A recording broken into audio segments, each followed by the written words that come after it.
Hi, everybody. My name is Jeff Saltzman. I'm the CEO of Org Vitality, and I'd like to welcome you to the webinar, Stop the Insanity, Innovations to Ease the Comment Analysis Burden. Let me tell you a little bit about Org Vitality, then a little bit about our presenter today, and then we'll get right into the webinar in terms of covering this material. So who is Org Vitality?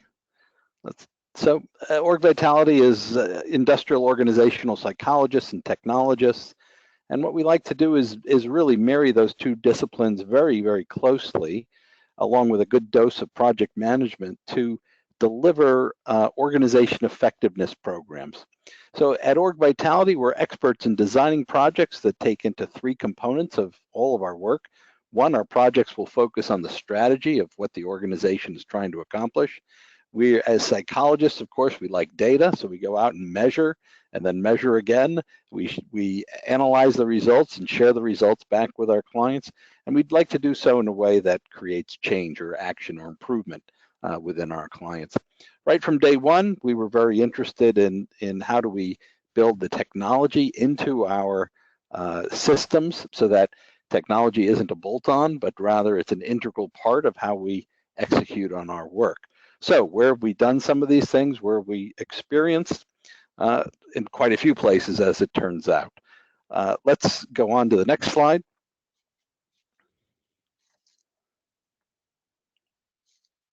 And let me introduce Victoria Hendrickson. I think the slides are stuck. There we go. Let me introduce Victoria Hendrickson to you. Victoria is a partner and a vice president at Org Vitality. And she works to strategically design and administer employee surveys, customer surveys, linkage research. And across these tools, she works to gather data that helps leaders address their organization's unique specific challenges and to present findings in an insightful story that guides meaningful change, right? Victoria probably is best known for her research on survey comments, as well as organization ambidexterity, which her dissertation was on, as well as her groundbreaking work on innovation. Her recent research has led to the development of what we're calling the OV Voice, or Value Optimized Intelligent Comment Extractor. That's a mouthful. And it's really an AI-inspired tool that identifies the most useful and meaningful comments. So it's a way of, if you've got 10, 20, 30,000 comments in your employee survey data set, for instance, how can you, across these huge number of comments, identify the ones that you need to pay most attention to? And Victoria has developed a mechanism for doing that. Victoria comes to Org Vitality with a background in organizational development and leadership. She continues her research at Org Vitality and regularly presents at national and international conferences. She received her undergraduate degree in social psychology from St. Mary's College in California and her PhD in organizational psychology at Alliant International University. Before I turn it over to Victoria, just a few housekeeping questions or housekeeping points to make. We will take questions at the end. So you'll notice in your webinar bar, there's a place where you can answer questions or ask questions. We'll be monitoring that. And we're hoping to leave 5 or 10 minutes at the end of the webinar that will answer as many of those questions as we possibly can. Second, don't feel you have to take notes on each and every slide that we're going to be presenting to you. Our plan is to send you all the slides at the end of the presentation today. There'll also be a short survey at the end asking you how did we do, how's the length of the webinar, the detail, et cetera, and we'd appreciate it very much if you take a moment to answer that questionnaire. This topic about organizational comments is a hot topic. It's probably one of the most popular webinars we offer, and so it's very exciting to see the level of interest in this, especially since we have some unique insights, I think, to offer you on this. And without any further ado, let me turn this over to Victoria. Take it away. Excellent. Thanks, Jeff. Appreciate the intro and appreciate all of you on the phone coming here today to listen a little bit about comments and all of our approaches and research on that recently. So as Jeff said, this is a topic I get really excited about. So with that, I'm just going to dive on in and get started. We've got a lot to cover today. And I want to take a couple minutes by starting with the purpose and why we're all here to chat about survey comments. I'm going to take a wild stab and guess that most, if not all of you, have an open-ended comment section on at least one survey or employee feedback tool that you use. So clearly it's important, and clearly there are some challenges here. So to start off, I think we can all agree that comments are a really great source of data. There's a lot we can get out of here. Employees often use this part of the survey to provide suggestions. They can provide different kinds of feedback. They can suggest things that weren't on other parts of the survey. So it also gives us a sense of the employee voice. It's not just the topics we're hearing, but how people talk about it. The quantitative items we have with different kinds of Likert scales and ratings are critical for getting us insight into particular topics that we know we need to ask about. And comments give us a sense of how employees talk about those topics. And that's not really a small issue anymore. As our organizations are getting bigger and more complex, it's harder for us to have conversations with employees. So in some ways, we try to use the comment section to have those conversations and get a sense of the voice and the tone that employees are using. So that's one really critical piece here. But of course, while all of these are really important reasons to have a comment section and to pay attention to it, when it comes time to review all of them, I think we can all feel like this guy up on the screen here. Can be really overwhelming, especially those of you who have large organizations with tens of thousands of employees. That means tens of thousands of comments. And while we want to get the voice and we want to get those suggestions, they can be a little bit like a needle in the haystack, and there's a lot of work to getting to those important nuggets.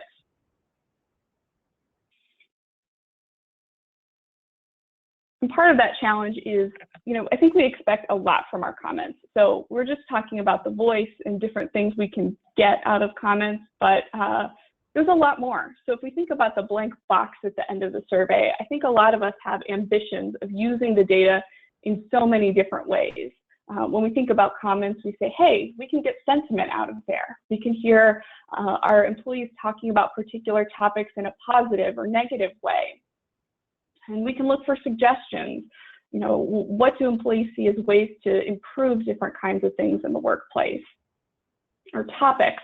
If we ask employees what's important to them, what topics do they bring up most frequently?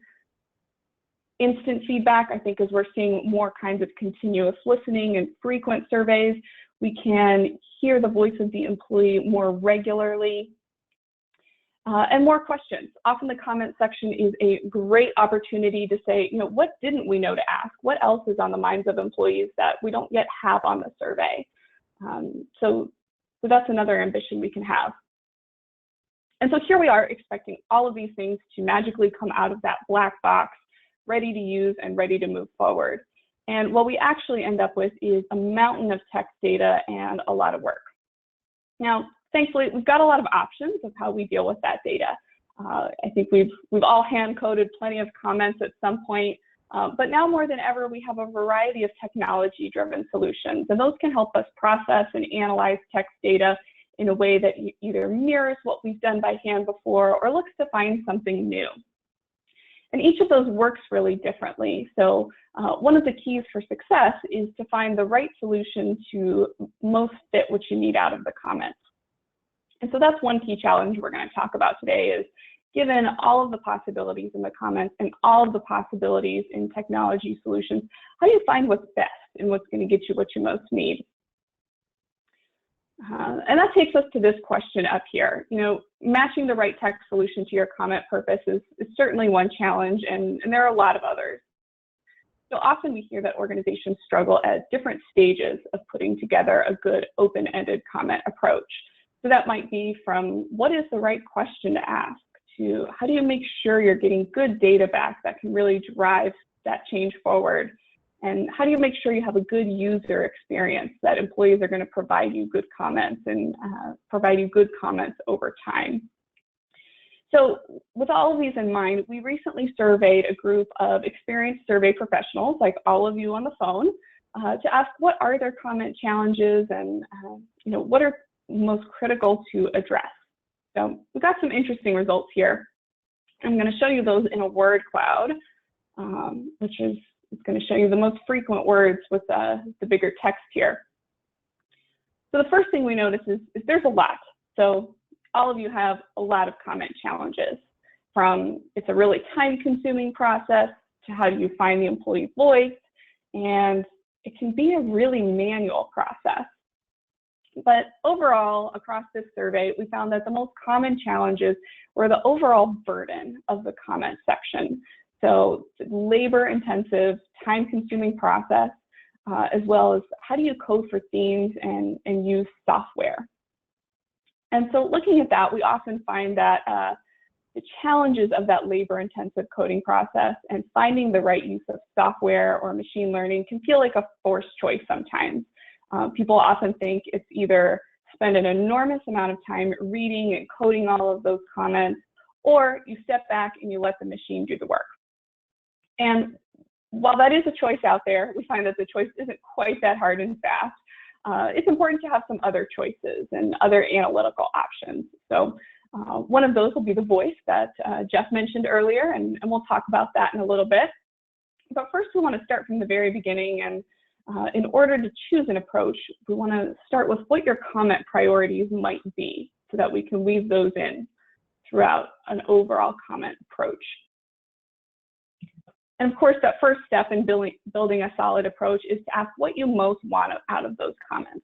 There are so many possibilities that we talked about with that black box, and the best comment approach is going to take one of those goals and build each step of the comment process around that goal. So in that survey of survey professionals like all of you, we also asked this question about comment priorities. There's a lot of things you can get, but if you had to choose, what did you most need out of your comment section? And this word cloud has some of those results. And the first thing that jumps out here is, much like the first word cloud we showed you, there are a lot of priorities here. People are really looking for different things. But across, we find that some people are looking for topics or categories. Other people are looking for examples or color commentary to explain some of the quantitative results. And then maybe a third category here is suggestions. And that's one we're going to be focusing on for most of our time today. How do you find the suggestions in the comments that can give leaders what they need to best move forward? So if we're going to focus on suggestions, I want to step back and address some of these challenges and priorities by covering three main steps to help you build a solid open-ended comment approach. We're going to talk about how to take your priority for the comment section and weave it throughout so that you have a common thread and a strategic focus. So from the beginning, asking the right question that'll get you what you're looking for, to driving an analysis approach that's going to be optimized for the specific question you're asking. And then we'll end by organizing it in a way that drives some action. We want to keep that thread of one specific focus throughout. So at each of these three parts, we're going to go through some different options you have, what the latest research says about some of those options, and then of course the OV approach and how we apply usefulness and the voice to each of these stages. And so we've been talking a little bit about the OV voice and usefulness. Here at OV, we have a particular point of view on comments and a helpful approach. And we focus on usefulness, so not topic, not sentiment, but the usefulness of a particular comment to drive organizational change, or how likely a particular comment is to drive action. So the goal of this kind of comment approach is not to categorize comments, but it's to get as many useful or actionable comments as we can. Then we want to identify those that are the most useful to drive change. And then we want to highlight those in a way that makes it easy to find the needle in the haystack and move that idea forward. So we'll go through how to build a usefulness-oriented comment section. We're going to start with this model over on the left here. Jeff described this earlier as our general approach to organizational effectiveness programs, and it's just the same for building an open-ended comment section. So this model of strategy, insight, action guides our overall approach, and we want to start by articulating a unique strategic purpose, building mechanics and machinery from that rather than leading with the mechanics. And then we want to do that in a way that guides and enables meaningful change. So in the context of the comments and usefulness, we'll talk about how to design a strategic item. We'll talk about a painless analysis approach that provides unique insight, and then how you can use those insights to drive change. So with that, we'll start with strategy and how you might design one of these specific items. And I want to start by talking about the strategy specific to an open-ended item. I want to say that oftentimes we see survey users or survey project teams spend all of their time and energy designing quantitative items. There's a lot of research and strategic work that goes into those. But then by the time they get to the open-ended section, their bandwidth is spent, their time is done, and so the open-ended item ends up being some kind of a vague catch-all in a nondescript way. And you know, one, that's a missed opportunity, but two, that's an approach that would probably never be okay with a quantitative item. We would never have a vague, purposeless quantitative item on the survey. So we want to make sure we bring that same rigor and purpose to this open-ended section. So just as we would with any other item on the survey, we want to start here with the end in mind. So the two questions we might ask ourselves before we get started are, what do we most need to know from employees, and what's the best way for us to find out? And that brings us to this quote here about surveys should be uniquely you.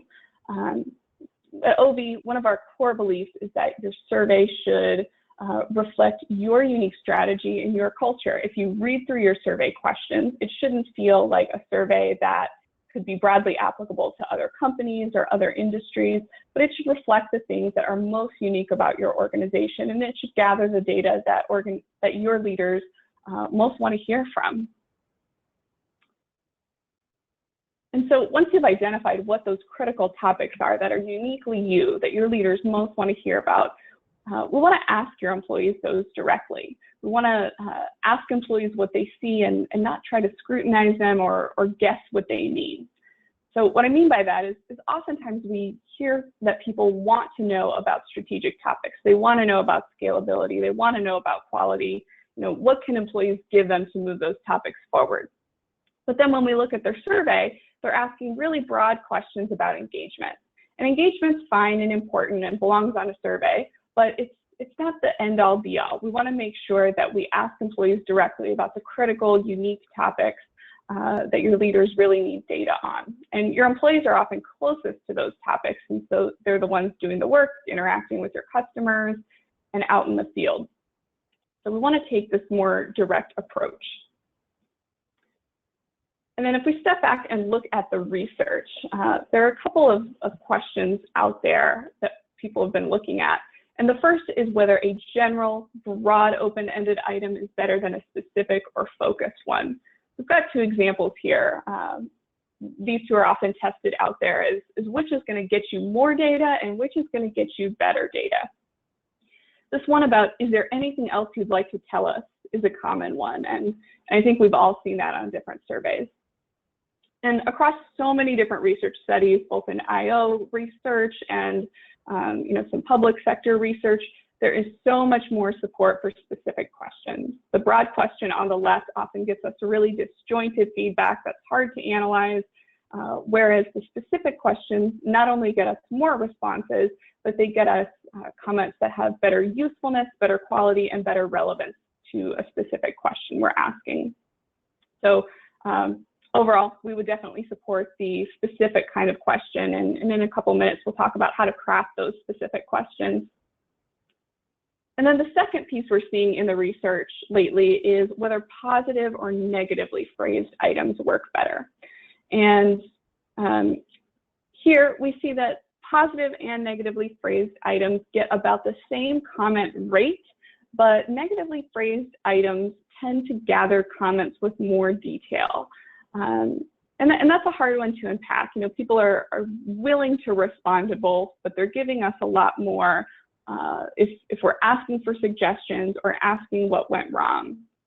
And so one hypothesis in the research out there is that negative examples tend to be more easily recalled or remembered, whereas positive or neutral items tend to not trigger those kinds of examples. People just remember that they're vaguely happy. And so this is a tough finding to work with because often organizations want to have some balance. You want to have a positive item and a negative item, or you want to solicit both kinds of comments. And so this is one we'll watch out for, but we do want to keep in mind that these positively phrased open-ended items tend to not yield a lot of rich information. They tend not to bring us the kind of data that can drive any action. So if we move forward and think a little more about designing the item, we're going to stay with the specificity piece since that part is really clear. We want to focus a specific item based on your strategy. So often the best way to get started on that is to ask your leaders some questions. And when we say asking them some questions, we don't want to start by going in and saying, all right, senior leader, what's the open end you want on the survey? Some senior leaders might have a great knack for this and come up with a perfect open-ended item, but a lot of them don't think about surveys all day and might not carefully craft it. So, you know, in your role, often the best thing to do is ask these kinds of questions about what's important. So what are they trying to improve? Where are they most at risk? How can they create the most value? And then we can step away with these kinds of questions and information to say, all right, if this is what's important, how do we craft an open-ended item around that can get us the data that the leaders most need? And so once we've got our topic from chatting with our senior leaders, maybe it's customer experience or engagement, maybe it's safety or quality, then we want to find ways that we might ask about it in a specific focus to get really detailed information back from our employees. And often that might mean asking employees about barriers to being effective. What's getting in their way? And that's definitely a negative orientation. It's going to get us some really specific examples, but some of those comments might be longer and more negative. We might also ask about suggestion for improvements, predicted problems, or even times when it went well. Often asking for times when it went well can be a nice way to try to balance that tone of positivity and negativity while also getting some really clear examples that you can move forward from. And so that's how we might start with the specific question itself. And then once we've written our specific strategically focused question, we might sit back and expect that the useful, detailed comments are going to come rolling in. And when we say useful or detailed comments, we're looking for those that are going to contain both a description of a problem or issue, maybe a situation, and then a clear, relevant solution of how to improve. But in our research, we've found that without any intervention, maybe about 5% of comments fit that threshold of usefulness. And if you think about how many comments all of you have, 5% is just not enough and can really leave you with a lot of noise to try to filter through. And so that's an issue that's been getting a lot of attention in the research lately as well. So there have been a bunch of studies looking at how to improve both the comment rate and the comment quality. And so these kinds of studies tend to focus on the framing of the comment section. So not the question we're asking, but how do we frame it up? How do we describe the purpose?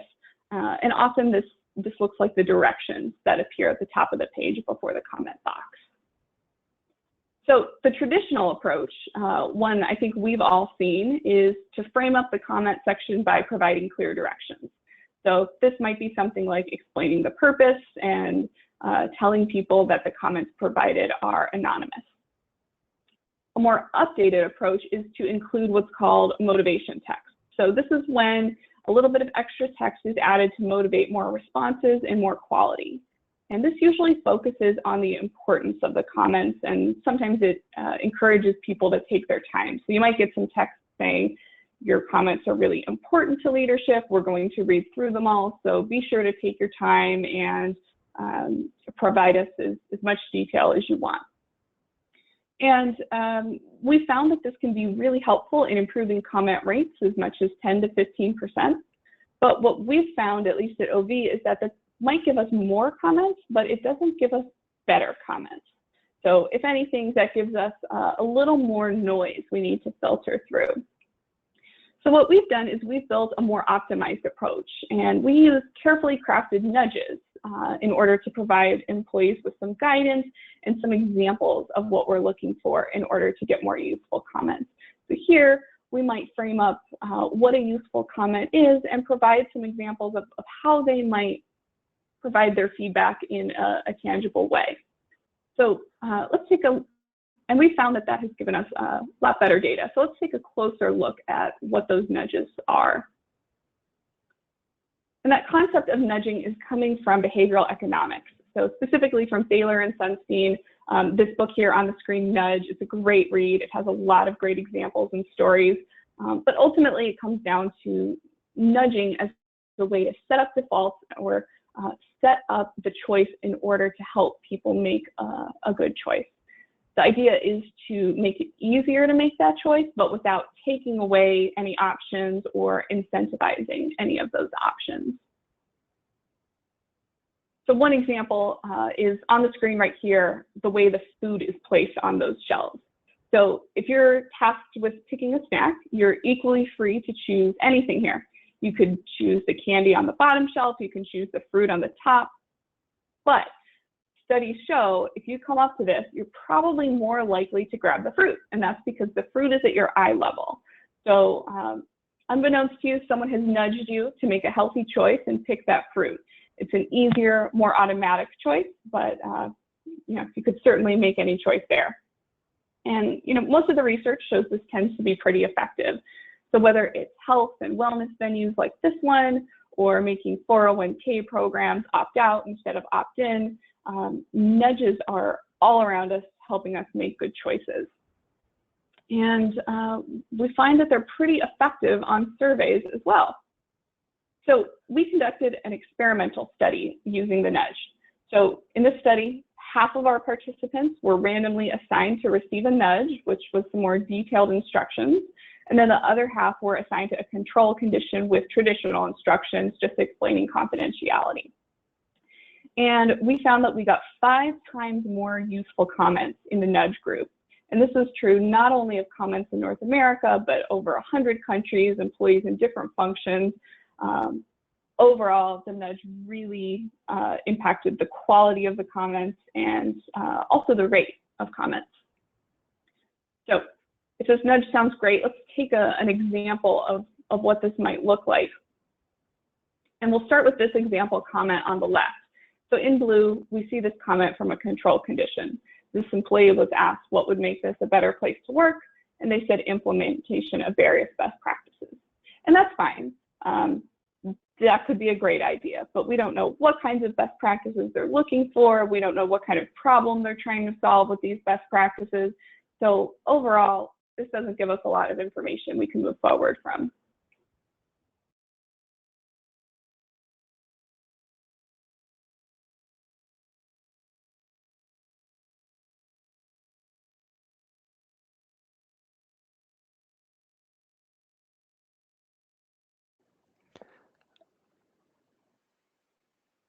I don't know if it's just me, Victoria, but we've lost audio.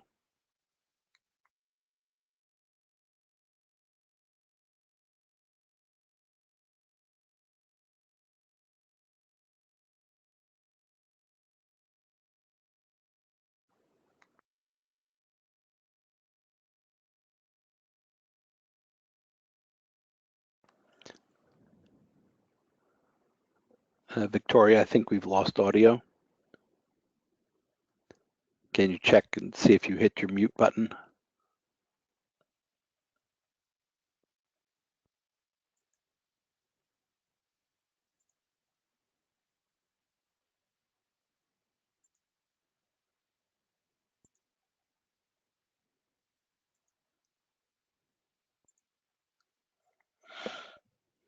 Victoria, I don't want to interrupt. Victoria, can you hear me?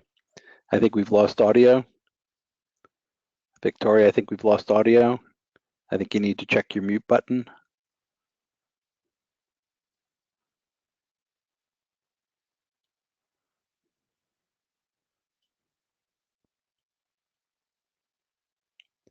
Victoria there? We've lost audio. Bear with us. Victoria will be coming back in 1 minute as she reconnects audio. Thank you. Thanks.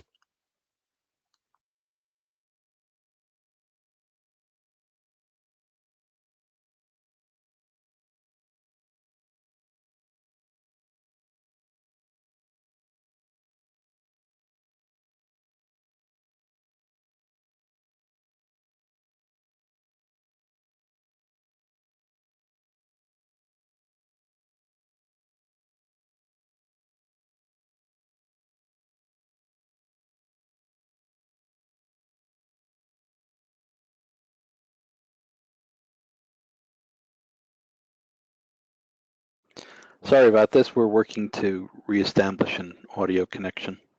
Please hang on. Jeff, as we're waiting for Victoria to come back, maybe see if there's any questions from the audience. And audience, if you have any questions so far that you want to put in the chat box of the GoToWebinar, that'd be great. Okay. Oh. I think I hear you, Victoria, there. Am I back? You're back. Yeah. All right, excellent. I'm so sorry for that, everyone. Thanks for hanging on. So,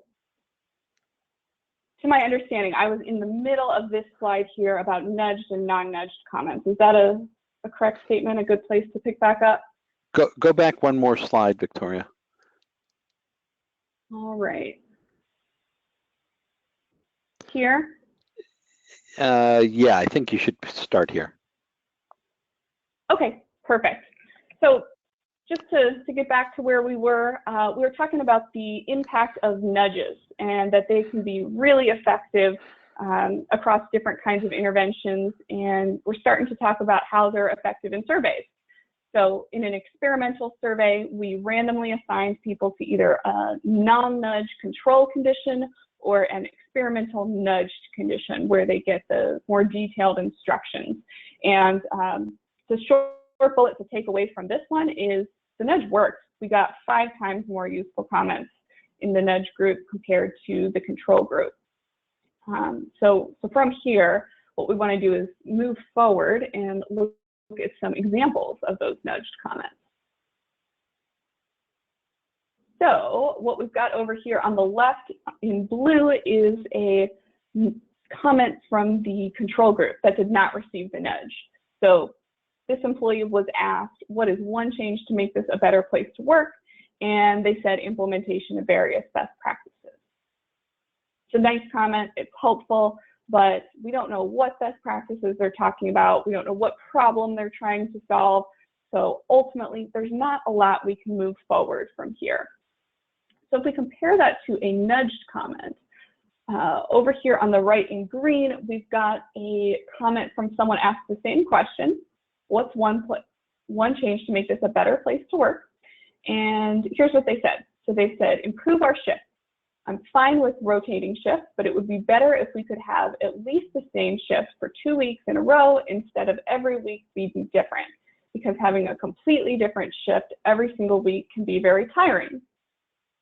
So here we have a better idea of what's the problem that they want to solve and a potential solution. And we've got a couple other examples here. So again, on the left, we've got a comment that's descriptive, but on the right, the nudged comment has more insight into a specific problem and a solution that would address that. So clearly on the right, we've got a lot more detail that can be used to drive the topic of that comment forward. One thing you might notice is the length of those comments over there on the right. Those nudged comments are a little bit longer, and that's no coincidence. So if we move forward here, we might talk a little bit about the impact of the nudge. So we do know that we got more useful comments. But what else about the comment change? The first thing we look at is positivity and negativity. So if we look at nudged and control group comments, we see that the sentiment's pretty stable. So positivity is low and negativity is pretty high, but that's true about both of the conditions. So it's not that the nudge made the comments more negative. It did, however, increase the length of the comments. So as we gave people more insight into what kind of comment would be useful, they gave us longer comments that had more detail and more information. So there's more data to deal with. Ultimately, we're getting much better data and some data that we can start to move forward. Having all of this data can lead us all to feel like this person over here on the left.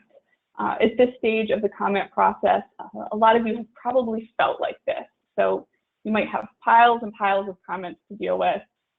There's some confidence that there's really good information in those, but there might be uncertainty about how do I sift through all of these comments that if you've used a nudge, those comments might be very long. How do you get through all of those to find that needle in the haystack and drive those meaningful ideas forward? So we're going to move forward from here out of the design phase to work on some analysis, and specifically to find an analysis approach that best fits your purpose and the comments you've gotten. So we're going to start with some areas in the research. And analysis of open-ended text is a really hot topic in the research right now. And there's two main questions on the table. The first is what you're going to measure, and the second is how you're going to measure it. So let's start with what over on the left. Under what you'll measure, the constructs we traditionally see are theme and sentiment of a comment. And these can be really helpful, especially if you're looking to capture the tone or the voice of your employee base. But often we find that measuring the theme or the sentiment doesn't give you information you can't find anywhere else in the survey. It might be a little bit duplicative.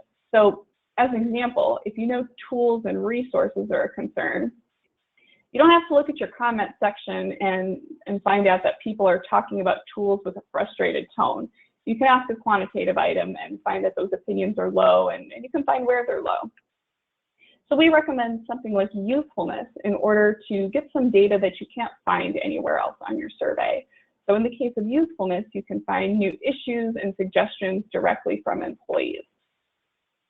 Then over on the right side, if we move away from what to measure, there's plenty of research on methods of how to measure any one of these variables.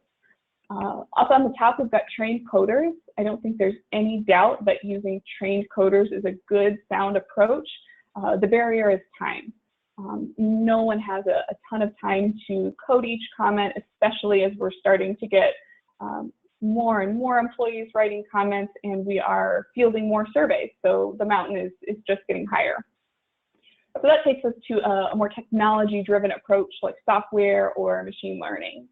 If we start with software packages, there are a number out there. Many of them are relatively accessible, but they can be either buggy or unreliable on one end, or some of the more reliable ones can work really well, but they require such a heavy time investment in building up the dictionary that with that time, someone probably could have coded the comments and maybe done a better job than the software does.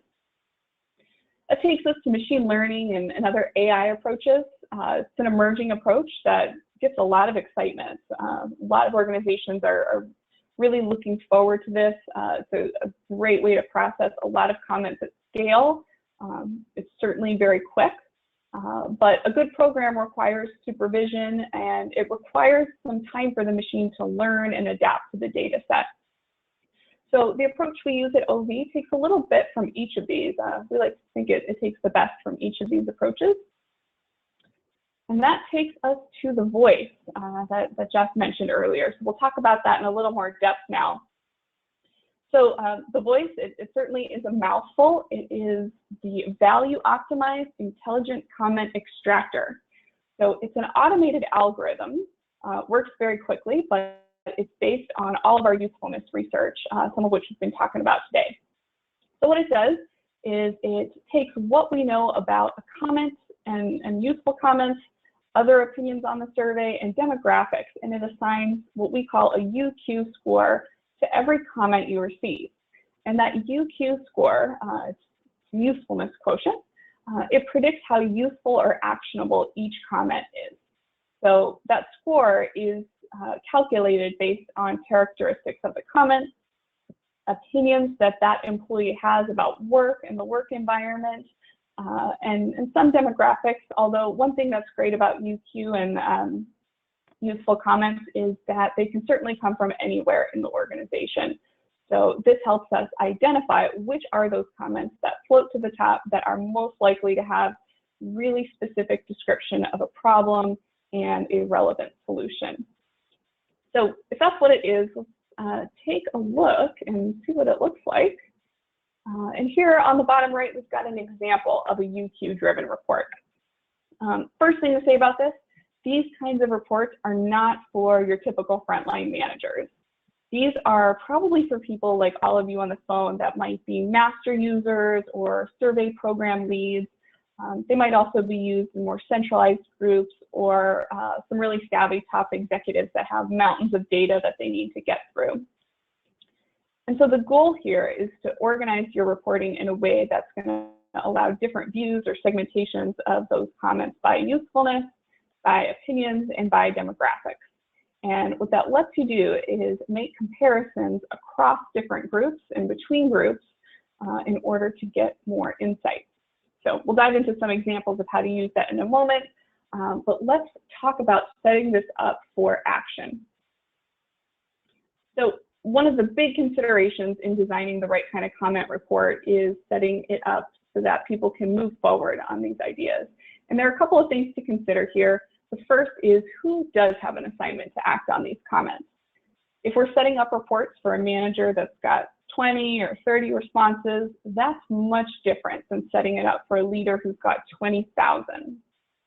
We want those reports to have the right level of information and the right kind of guidance to help the user find the nuggets that are most meaningful and to move those forward.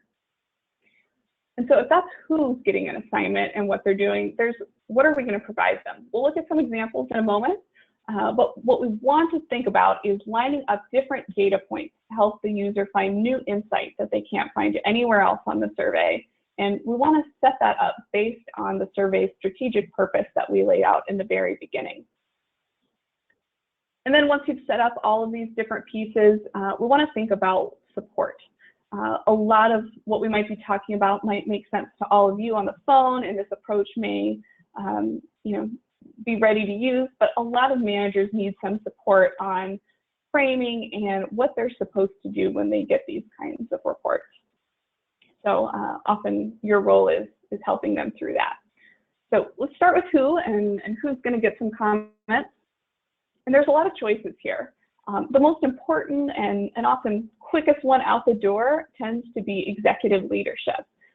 We find that often leaders are really eager to get the comments to read through, get color commentary on other scores, and to get a sense for the tone of how people are talking about things.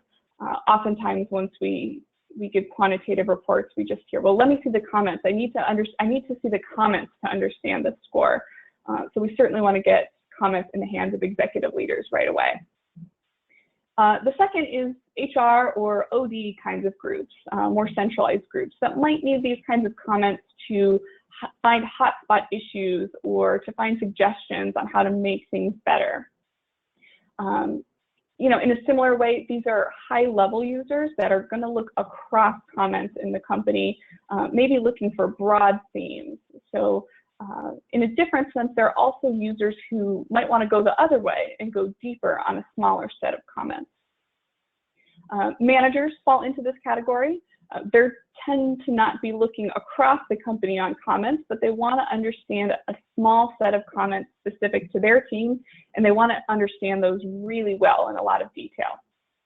Same with any special interest kind of groups. You might have safety committees or ethics committees. Sometimes we see like engagement committees. They might want a specific set of comments to understand in a deep level as well. If you've got a safety group, they probably really need to see the safety comments, whereas they won't be as interested in maybe pay comments or career development comments. They want to stay to their purpose. So we want to make sure that we set up reporting structures and action assignments to support both these broad company-wide needs as well as group-specific needs as appropriate, to make sure people are just getting the comments they need in order to protect employee confidentiality. And so we're going to focus on some of those broad company-wide kinds of users and what we can give them to help understand the comments at a company level, looking all the way across.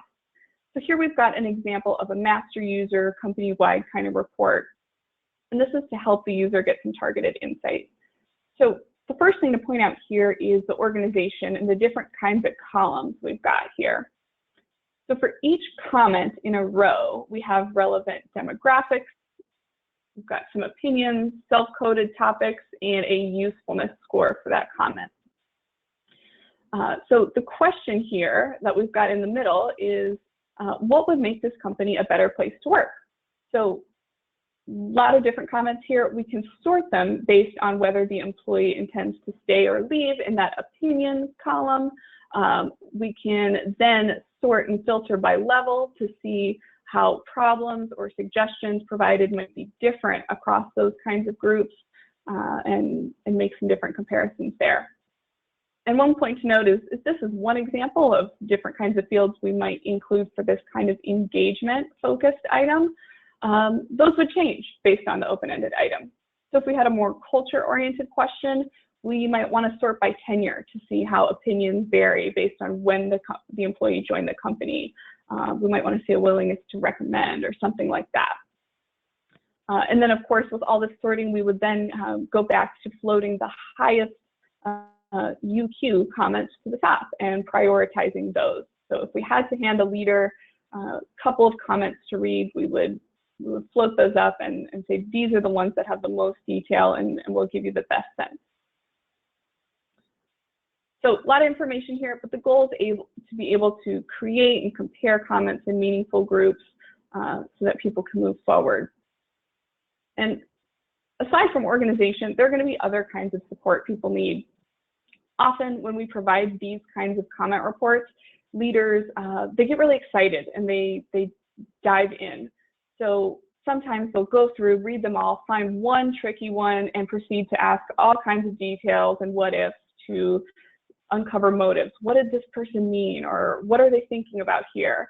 And while that energy from leaders or other kinds of end users is really great, often it's more important that we direct that energy and direct kind of that intensity with the comments. So it's critical that the survey project team, maybe people like all of you on the phone, help those comment recipients by reiterating the purpose of these comments.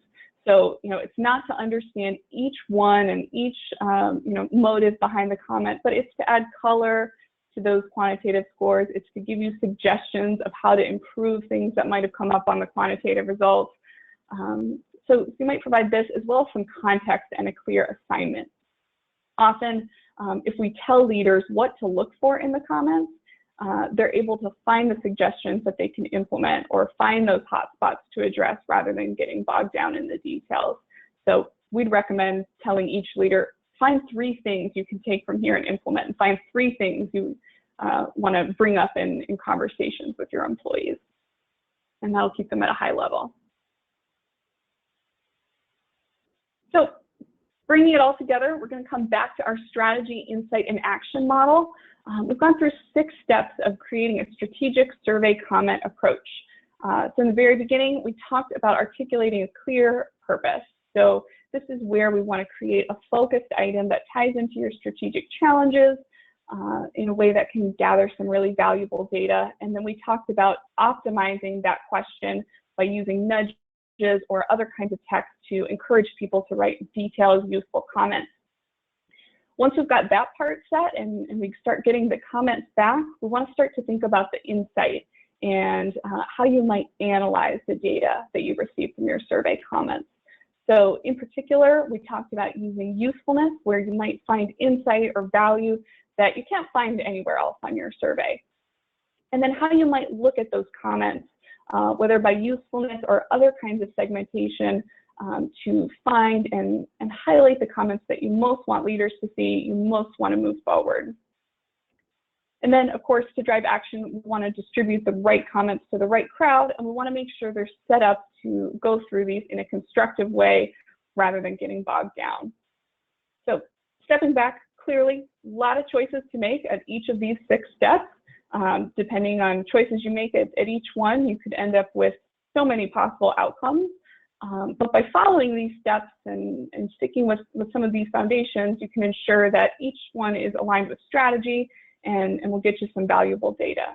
So I hope that each of these help you in thinking about how you frame up your comment section and helping you find that needle in the haystack. So with that, Jeff, I'm going to pass it back to you for any questions we might have in our last couple of minutes here. Well, thank you, Victoria. There's a number of questions that have been popping in. The first one, let me put this one out here first. Can you give an example of a traditional write-in question versus a nudge write-in question? I think people are looking for a little more specificity. What does a nudge look like? Mm-hmm.